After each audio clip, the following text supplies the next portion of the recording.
I'm Dustin, welcome to Fantasy Smack Talk, and this is your Week 5 waiver wire show.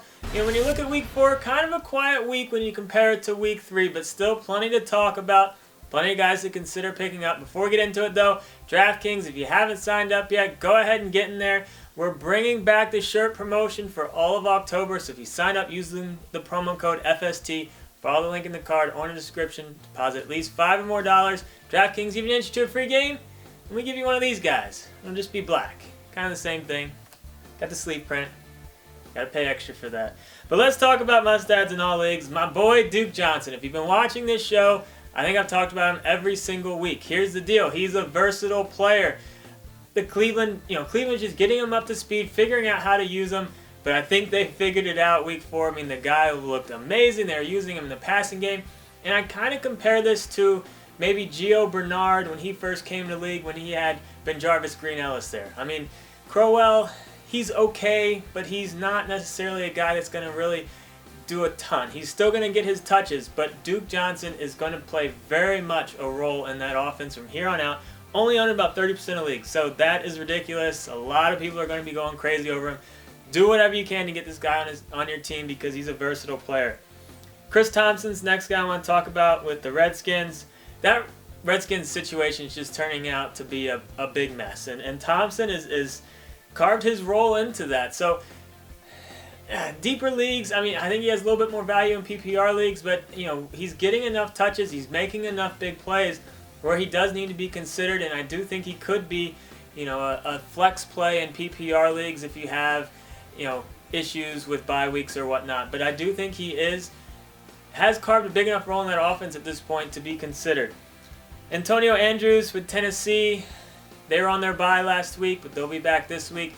It's kind of up in the air to see who's going to get more carries out there, him or Sankey, but it definitely looks like Sankey's stock is going down and Andrews' stock is going up. He's only owned in 10% of leagues right now, so he's available in a lot of leagues. A lot of people didn't pick him up because of his bye week, but there is some upside there, so obviously deeper leagues, any type of league where you need some running back help, he's not going to be too bad. Wide receivers, not really anyone that I think is must-add in all leagues, but I got a few that I think are must-add in deeper leagues. Leonard Hankerson for the Falcons. This is kind of interesting. I mean, he's been around for a while. He was on the Redskins, never really did that much, but he seems to have figured things out in Atlanta. You know, obviously having Julio Jones lining up next to you helps out things, but it just looks like Roddy White might have finally lost that last step, and Hankerson's stepping in, so we'll see what happens, but he's been pretty consistent so far. I've been liking what I see with him. Aiken with Baltimore is the next guy I want to talk about. You know, Steve Smith injury, we'll see if he misses any time with that, but Aiken's already had 2 good games on the season. If Smith does end up missing time, someone's going to have to step up, and I think it's going to be Aiken. He's been solid. I do like him as an ad in deeper leagues. Then Allen Hurns. He's very close to being a must-add in all leagues, but I don't want to quite say that yet just because I think he is going to be pretty inconsistent. I think he does have more value in PPR leagues, but he has had some big games so far. We know that he has some big play potential. I do think overall his ceiling is fairly low just because of the overall offense, and I do think he is the second option out there. He might lose some looks once Julius Thomas gets healthy, but I do still think Allen Hurns is definitely worth a look. And then Tavon Austin. I mean, here's a guy, you know, we know this guy's talented. You know, he was a high draft pick. He's shown flashes, but his biggest issue in terms of fantasy has just been consistency. But he's been starting to get things going a little bit, and, you know, obviously had a big week 4. You know, I'm still not calling him must-add in all leagues, but I do still think he needs to be considered at this point as a guy that has, I mean, obviously he has a huge upside, and a lot of people drafted him fairly early last year and were disappointed, but that upside's still there, so if you can just pick him up and see what happens, it's not a bad gamble. Tight end, I got 2 for you. Antonio Gates, he's coming back from his suspension. But Darius Green, I do think has earned a role on that offense, but I still don't think, I just think that means he gets to play on the field a little bit with Gates as well. I mean, Gates, I think, is going to go back to being the man out there.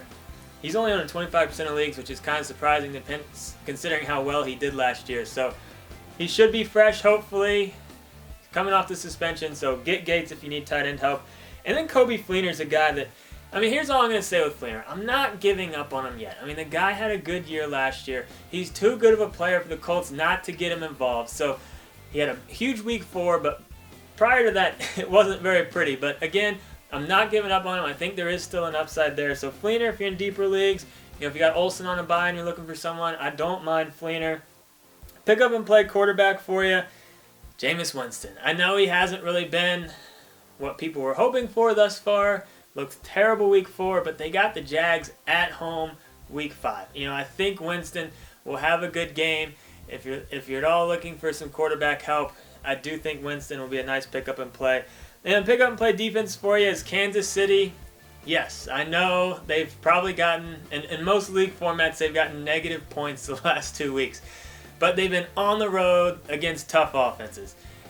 Week 5, they're at home against the Bears. I think that's a pretty good matchup. They're only owned in about 50% of leagues right now, so they're out there in a lot of leagues. If you're looking for a pick-up and play defense, I like the Chiefs as a safe kind of 6 to 10 point play. Now, this is just the portion list. If you want to see the full list, get on the site. If you got any questions, post them in the forums.